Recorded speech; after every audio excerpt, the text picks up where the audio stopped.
जय गोमाता, जय गोपाल, केदारलिंग गौशाळा, मसाई पठार, पन्हाळा.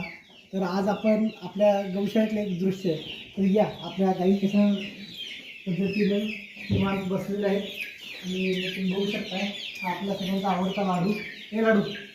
तर आणि हे आपल्या सगळ्या गाई.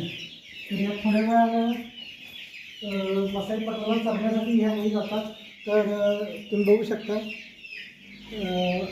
आपल्या गाई ह्या विविध वनस्पती ज्यावेळेस चरायला जातात त्यावेळेस मसाई पठाराला खातात आणि त्यामुळं आपल्या दुधाची क्वालिटी किंवा येणाऱ्या तुपाची जी क्वालिटी आहे ती आयुर्वेदात ज्या पद्धतीने मांडली जाते की गाय देशी गाय ही 8 ते 10 तास डोंगरात चरली पाहिजे, सूर्यप्रकाशात राहिली पाहिजे.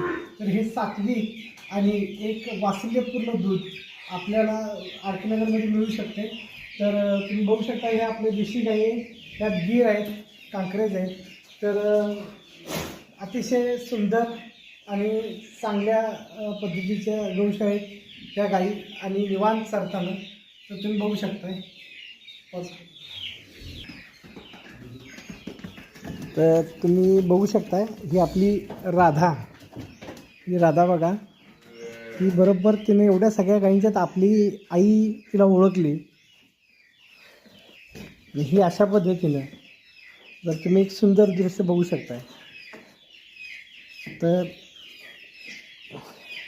आपण कोणत्याही प्रकारचं गायींना पाणवण्यासाठी इंजेक्शन किंवा कोणत्याही प्रकारच्या गोळ्या देत नाही.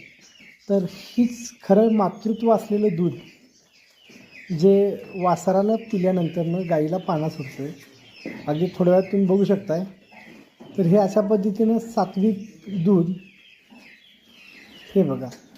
तर आता तुम्ही बघू शकताय कोणत्याही प्रकारचं केमिकल युक्त खाद्य वगैरे किंवा गोळ्या असं गाईंना नाही.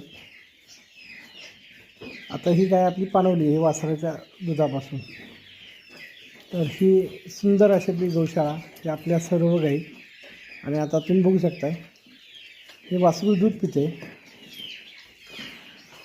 आणि गाय त्याला प्रेमानं चाटते.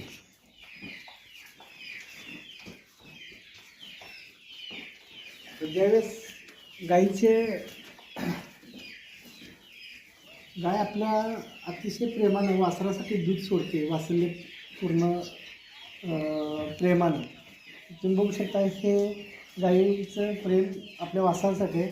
आणि आता आपण दूध काढण्याची प्रोसेस चालू करतो. तर गाडी जी ॲक्टिव्ह झालेली असते वासराला दूध पाजताना त्यात जे एनर्जी वासरासाठी सोडलेली असते गाईनं, तर ती